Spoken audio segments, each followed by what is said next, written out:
तो आज हम जिस मूवी को एक्सप्लेन करने वाले हैं, ये मूवी काफी ज्यादा संस्कारी है, पर इस मूवी का मेन फोकस संस्कारी पे नहीं, एक अच्छा मैसेज देने में है।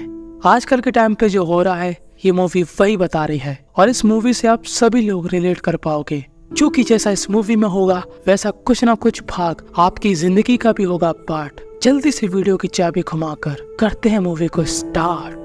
तो मूवी स्टार्ट होती है जहाँ पर एक आदमी और वो आता है अपने एक पुरानी दोस्त के घर के बाहर और उसकी गाड़ी को टो कर लेता है कि तभी वहाँ पर आ जाती है वही लड़की जो कि है इसकी दोस्त, जिसका नाम है मैडी।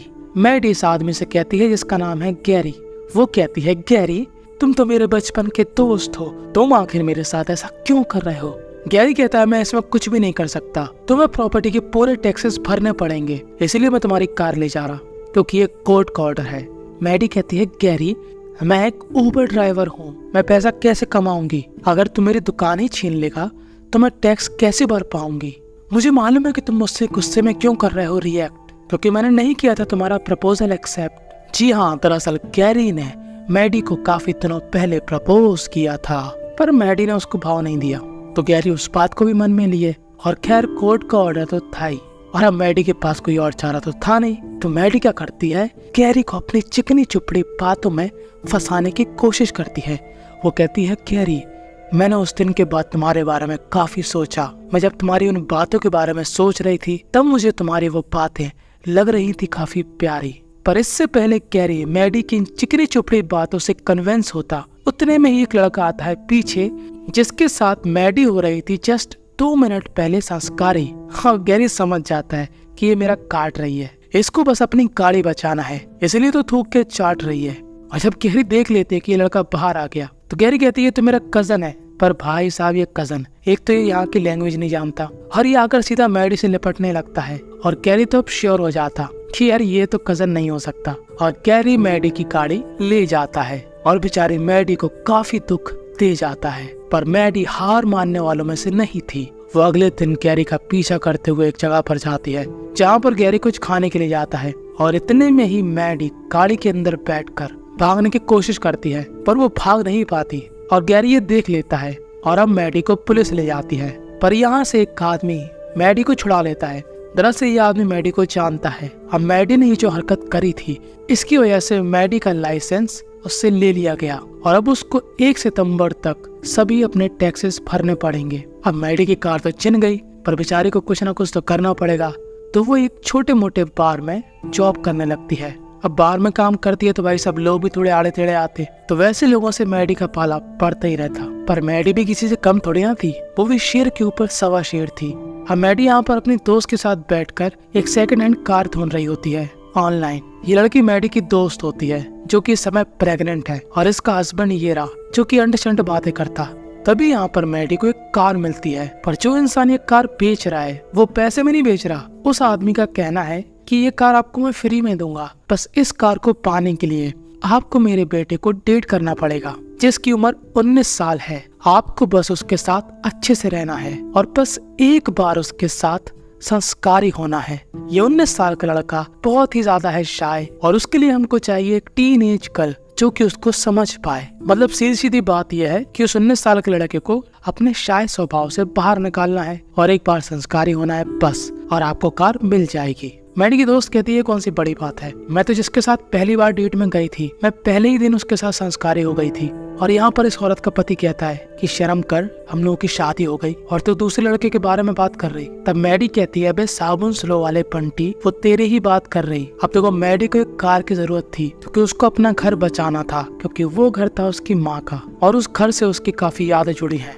तो अगले दिन मैडी हॉट से कपड़े पहनकर उसी घर की तरफ जाती है जिस घर के मालिक ने ये ऑफर दिया था। वो पहन के जाती है स्केटिंग बोर्ड, जिससे मैडी की रफ्तार काफी बढ़ जाती, पर चढ़ाई चढ़ने में उसकी लंका लग जाती, और वो उस घर की कार को देखकर काफी खुश होती है जो उसको मिल सकती है अगर वो टास्क पूरा कर लेगी। और तभी यहाँ पर मैडी को मिलते हैं ये दोनों जो कि हैं हस्बैंड और वाइफ, और वो 19 साल का लड़का है इन्हीं दोनों का बेटा जो काफी शाय रहता, जो कि फील करता है लड़कियों से बात करने में काफी ज्यादा अनकंफर्टेबल, जो कि 19 साल का है पर अभी तक उसमें लगा है कभी न संस्कारी होने वाला लेबल।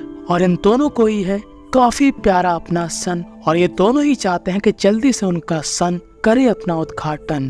वो मैडी से कहते हैं कि तुम कितने साल की हो, हमको टीनेज लड़की चाहिए। मैडी कहती है कि मैं 29 की थी पिछले ही साल। तब यहाँ ये औरत कहती है मतलब अभी तुम 30 की हो। मैडी कहती है मैंने ऐसा कब कहा, मैंने ये कहा कि मैं पिछले साल 29 साल की थी। तो ये लोग कहते हैं अरे सही सही बताओ तुम कितने साल की हो। तो मैडी कहती है पिछले साल मैं 29 साल की थी और अभी मेरी असली एज है 32। और अब इन दोनों के मन में काफी सवाल होते हैं और अब इन दोनों का ही मुंह सिकुड़ जाता है। यार हमको तो टीनेज लड़की चाहिए, ये तो मेरे लड़के से 11-12 साल बड़ी है। पर मैडी परिस्थितियों को संभालते हुए कहती है देखिए आपको अपने लड़के के लिए चाहिए ऐसी लड़की जो कि उसके स्वभाव को बदल सके। मैं उसको ऐसा कर दूंगी कि वो शायर रहना छोड़ देगा। आप टीनेज लड़की की तलाश में हो, पर आपको मालूम है कि आजकल की टीनेज की लड़कियां दिमाग से थोड़ी किर होती हैं, वो अपने आप को तो संभाल नहीं पाती, आपके बेटे को क्या घंटा संभाल पाएंगी। और इन दोनों की ही मैडी की बातों में पॉइंट लगता है और इन दोनों को कौन सा अपने बेटे से मैडी की शादी करानी। ये दोनों कहते हैं हाँ ठीक है तो तुम ट्राई कर सकती हो।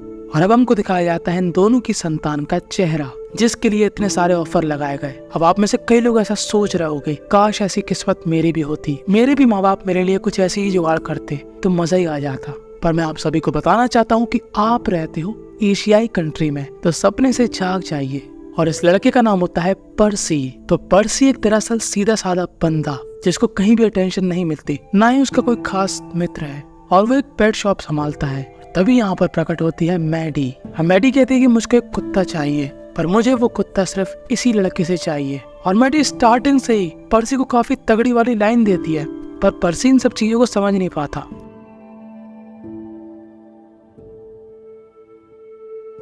क्योंकि पर्सी के लिए सब तो पहली बार था। अब पर्सी यहाँ पर डॉग अडॉप्ट करने के लिए डॉक्यूमेंट्स बनाता, पर मैडी यहाँ पर उसको इतनी तगड़ी वाली लाइन देती है ना कि आप देखकर समझ ही जाओगे। और पर्सी काफी अनकंफर्टेबल महसूस करता है। वो कहता है कि मैं घर जा रहा। तब मैडी कहती है मैं तुमको छोड़ देती हूँ। और मैडी यहाँ पर पर्सी को अपने गाड़ी में बैठाकर उसको रिझाने लगती है। पर पर्सी जिसको आज तक किसी लड़की ने अटेंशन नहीं दिया, वो मैडी को समझ ही नहीं पाता कि मैडी आकर उससे क्या चाहती है। वो समझता है कि मैडी ने उसको किडनैप कर लिया और वो मैडी की आंखों में मिर्च वाला स्प्रे डाल देता है। अब मैडी को काफी गुस्सा आता है कि साले को यहीं कूट देती हूँ, पर वो अपने गुस्से को शांत करती है क्योंकि उसको कार चाहिए। पर्सी कहता है कि तुम मुझे किडनैप करना चाहती थी, मुझे मालूम है। मैडी कहती है वे बेवकूफ नहीं, मुझे तुम काफी स्मार्ट लगे तो मैं तुम्हारे साथ डेट पर जाना चाहती थी, इसलिए तो मैं तुम्हें इतना भाव दे रही थी, पर तुम्हारे समझ में कुछ भी नहीं आ रहा। और ये बात सुनकर पर्सी की तो ऐसे आंखें खुल जाती कि क्या मैं किसी को स्मार्ट लगा, ये शब्द तो मैंने पहली बार सुने अपने लिए। पर्सी कहता है ठीक है हम लोग कल चलेंगे। अब मैडी सोचते है कि जल्दी से इसका उद्घाटन करो और कार ले लो और इस मुसीबत से छुटकारा पाओ, क्योंकि असलियत में मैडी के लिए पर्सी उतना ही था खास जितना है पर्सी के अंदर मांस ना के बराबर। और अगले दिन डेट में नहीं भाई के ड्रेस का कॉम्बिनेशन देखो माशाअल्लाह। अब मैडी उसको यहाँ से बाहर ले जाती है एक बीच पे। अब मैडी जल्दी से पर्सी का जानवर जगाकर अपना काम कंप्लीट करना चाह रही थी, पर पर्सी यहाँ पर कुछ समझ नहीं पाता। अब हमको समझ में नहीं आता कि पर्सी यहाँ पर क्यों नहीं समझ पा रहा सब कुछ, क्योंकि मैं चुतिया हूँ। पर मैडी हार मानने वालों में से नहीं थी। वो निर्वस्त अवस्था में पानी में नहाने लगती है और फोर्स करके पर्सी को भी बुला लेती है। पर पर्सी यहाँ पर सिर्फ बातों में टाइम वेस्ट कर रहा था और मेन मुद्दे पर आ नहीं रहा था। और बेचारी मैडी लगी पड़ी है कि अब ये मान जाए, अब ये कुछ कर ले। पर पर्सी तो भाई साहब पर्सी वो मैडी की भावनाओं को समझ तो रहा था, पर वो एकदम मेन कोर्स करने वालों में से नहीं था। और मैडी को यहाँ पर गुस्सा आ जाती है और मैडी यहाँ से काफी गुस्से में चली जाती है। और पर्सी जब उसको रोकने की कोशिश करता है तब वो निर्वस्त अवस्था में होता है और वो मैडी के कार के आगे आ जाता है। पर मैडी वो अपनी गाड़ी चलाने लगती है और इतने में ही पुलिस मैडी की कार को देख लेती है और ये लोग जल्दी से वहाँ से भागकर मैडी के घर आ जाते हैं। और फिर से मैडी अपना काम शुरू कर देती है, पर पर्सी फिर से सब कुछ बिगाड़ देता है। तभी मैडी नोटिस करती है कि पर्सी की पीठ पर काफी लाल निशान पड़ गए। दरअसल पर्सी को समुद्र के पानी से एलर्जी थी और अब मैडी पर्सी की पीठ में क्रीम लगाती है। और यहाँ पर अब इन दोनों की सीरियस टॉपिक पर बात होती है, जैसे कि मैडी पर्सी को बताती है कि उसके पापा ने उसकी माँ को धोखा दिया था और वे एक अलग फैमिली के साथ रहते थे, इसलिए मेरा बचपन काफी कठिनाइयों से गुजरा। पर्सी कहता है कि मेरे माँ बाप ऐसे हैं कि वो हर समय मेरी चिंता करते। अब पर्सी को ये नहीं मालूम कि उसके माँ बाप ने ही मैडी को उसके लिए भेजा है। मैडी कहती है तुम्हारे कोई दोस्त वगैरह नहीं है? पर्सी कहता है कि हाँ मेरे दोस्त हैं काफी सारे, पर सिर्फ ऑनलाइन। और ये रियलिटी है, सच में आजकल जिंदगी लोगों की ऐसे ही हो गई। सभी लोग बस ऑनलाइन ही फ्रेंड बना रहा है, ऑनलाइन ही कूल बन रहा है, ऑनलाइन ही डिप्रेस हो रहा है, ऑनलाइन ही गर्लफ्रेंड बना रहा है। रियलिटी लोगों से काफी दूर हो चुकी है और ये हर किसी की लाइफ में है। ऐसे नहीं कि पर्सी की लाइफ में है, ये आपकी लाइफ में भी हो सकता है, मेरी लाइफ में भी हो सकता है, किसी की भी लाइफ में हो सकता है और होता भी है। हम लोग रियलिटी से काफी दूर हो चुके हैं। खैर, इस मूवी पर वापस आते हैं। पर्सी कहता है कि मुझे मालूम है तुम्हारा मूड काफी अच्छा है आज, पर मैं ऐसी लड़की के साथ संस्कारी नहीं हो सकता जिसको मैं ठीक से जानता भी नहीं हूँ। और मैडी पर्सी की इन बातों को काफी सीरियस लेती है और वो कहती है ठीक है, हम लोग पहले दोस्ती से शुरुआत करेंगे। और अब लोग घूमते हैं, फिरते हैं, खाते हैं, पीते हैं, गेम खेलते हैं। और मैडी जो कि सिर्फ एक मतलब के लिए आई थी पर्सी के पास, वो सच में पर्सी में इंटरेस्टेड होने लगी है। उसको सच में पर्सी एक अच्छा लड़का लगा। अब जब मैडी अपने घर जाती है और अपने दोस्तों के साथ चिल कर रही होती है, तभी यहाँ पर एक आदमी आता है उसके दरवाजे पर, जो कहता है मेरा नाम है डग खान, मैं हूँ एक प्रॉपर्टी डीलर, मैं बचपन में तुम्हारे साथ भी पढ़ा, तुमको याद होगा। दरअसल मैं तुम्हारे घर को खरीदना चाहता हूँ, तुम्हारा घर काफी खूबसूरत है और मैं इसकी तुम्हें काफी अच्छी वैल्यू दिलवा सकता हूँ। पर मैडी कहती है भाग यहाँ से। और आज रात में पर्सी काफी बेहतरीन तरीके से तैयार होता है, साथ में मैडी भी, क्योंकि ये लोग आज आ रहे थे एक काफी खूबसूरत डिनर पर, जहाँ पर मैडी के कहने पर पर्सी यहाँ सबके सामने पियानो प्ले करता है। वो काफी शाय था, पर पहली बार उसने इतनी बड़ी चीज करी और पर्सी सच में अब मैडी के साथ काफी अच्छा महसूस कर रहा था। पर्सी कहता है कि मेरा स्कूल खत्म होने के बाद मैं कॉलेज के लिए दूसरी सिटी चला जाऊंगा। तब मैडी कहती है कि मुझको लॉन्ग डिस्टेंस रिलेशनशिप बिल्कुल नहीं चाहिए, हम लोग आज कुछ कर सकते हैं। अब पर्सी आ जाता है थोड़ा गुस्से में कि इसको बस संस्कारी चीजें सोच रही, आखिर ये क्यों मेरे साथ संस्कारी होना चाहती है, रीजन क्या है। और वो यहाँ से गुस्सा होकर चला जाता है अपने स्कूल की प्रॉम्प्ट पार्टी में, जहाँ पर रहते हैं सिर्फ स्कूल के बच्चे। वो पीते हैं, खाते हैं और संस्कारी होते हैं भाई साहब। नहीं, इनके यहाँ सच में ऐसी पार्टियां होती और घर वाले कहते हैं बेटा जाओ एंजॉय करो। तो जब पर्सी अंदर चला जाता है पार्टी में, तो मैडी भी उसके पीछे पीछे चली जाती है और मैडी यहाँ से पर्सी को जबरदस्ती अपने साथ ले जाती है। तो पर्सी कहता है मैडी से आई लव यू। और मैडी को ये बात काफी अजीब लगती है कि यार ये तो सच में मेरे प्यार में पड़ गया, ये लड़का काफी अच्छा है, पर मेरा मकसद तो कुछ और ही था। और अब पर्सी अपने घर जाकर अपने माँ बाप से कहता है कि सुनो माताजी और पिताजी, मैं कॉलेज पढ़ने नहीं जाऊंगा क्योंकि मेरे यहाँ पर एक गर्लफ्रेंड है और वो नहीं चाहती कि मैं लॉन्ग डिस्टेंस रिलेशनशिप में रहूं। और एक और खुशी की बात यह है कि मुझे मेरा कार का लाइसेंस मिल चुका है, तो मैं आपकी कार चला सकता हूँ। अब पर्सी तो काफी खुश था, पर उसके माँ बाप काफी चिंता में पड़ जाते हैं कि अगर ये कॉलेज नहीं जाएगा तो इसके करियर का क्या होगा। और वो यहाँ पर फोन लगाते हैं मैडी को, वो कहते हैं कि तुम्हें कार मिल जाएगी। और तभी इनका फोन कनेक्ट हो जाता है इनकी टेस्ला के साथ, और इस टेस्ला में बैठा हुआ था पर्सी। तभी मैडी कहती है कि इसका मतलब मुझे पर्सी के साथ संस्कारी नहीं होना पड़ेगा और मुझे कार मिल जाएगी। और ये इतनी सी बात पर्सी सुन लेता है और अब पर्सी की तो मानो हवाइयां उड़ जाती, उसके पैरों के नीचे से जमीन खिसक जाती, क्योंकि जिससे वो अपना सुख दुख बांट रहा था वही इंसान उसका काट रहा था। और वो अगले दिन मैडी को अपने माँ बाप से मिलवाने लाता है। वो ऐसे रिएक्ट करता है कि उसको कुछ भी नहीं मालूम, और वो बाहर जाकर अपने दोस्त के साथ वो कार तोड़ देता है जो कि मैडी को मिलने वाली थी। और जब वो वापस आता है तब वो मैडी से कहता है कि मुझे मालूम है मेरे माँ बाप के साथ तुम्हारी डील हुई थी। मैडी कहती है सभी चीजों के लिए सॉरी, पर मैंने जो तुमसे बातें शेयर करी वो सब असली थी। पर पर्सी कहता है चुपचाप यहाँ से चले जाओ। और पर्सी अपने माँ बाप के ऊपर भी काफी गुस्सा होता है। वो कहता है कि मेरी इतनी चिंता मत करो भाई साहब, मैं ठीक हूँ, मैं फेल होऊंगा या सक्सेसफुल होऊंगा वो मेरे ऊपर रहेगा, आप लोग मेरी जिंदगी में दखल अंदाजी मत करो। पर्सी इतने कॉन्फिडेंस से कह तो रहा था, पर अगर ऐसे मैं कहता ना अपने घर वालों के सामने कि मेरी लाइफ में कंट्रोल मत करो, ये मत करो, वो मत करो, तो आज मैं अनाथ होता। तो अब मैडी जो कि काफी दुखी है, अब उसको कार तो मिल गई पर उसने एक प्यारे से लड़के का दिल तोड़ा। पर अब वो अपनी उस टूटी हुई कार से एक नहीं दो जॉब करती है, सब कुछ संभालती है और अपने सारे टैक्स भर देती है। पर अभी भी मैडी काफी बुरा फील कर रही थी जो उसने पर्सी के साथ किया, और वो काफी दिनों बाद पर्सी से फिर से मिलने जाती है।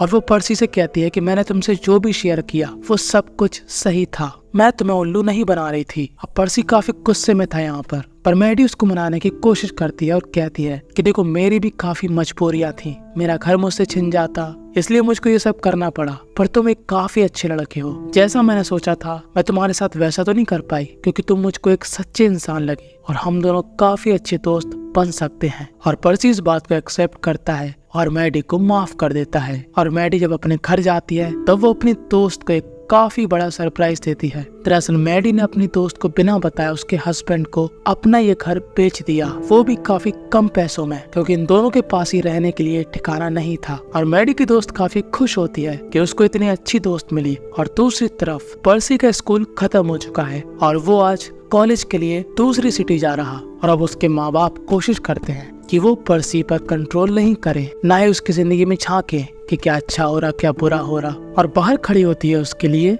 मैडी, जो कि जितने पैसे मैडी के पास हैं वो उतने पैसे लेकर कैलिफोर्निया जा रही है। वो बचपन में कैलिफोर्निया गई थी एक बार, पर वो वहाँ से वापस आ गई थी क्योंकि उसकी माँ बीमार हो गई थी और उसने अपनी माँ की सेवा करी जब तक उसकी माँ जिंदा थी। फिर उसके बाद वो लग गई अपने घर के टैक्स वगैरह पे करने में और उसकी जिंदगी बिजी हो गई। और कब वो 32 साल की हो गई पता ही नहीं लगा। और अब जाकर उसको मौका मिला है और अब 32 साल की उम्र में उसने फैसला लिया है कि वो कैलिफोर्निया शिफ्ट हो जाएगी हमेशा के लिए, क्योंकि कैलिफोर्निया उसको काफी पसंद है।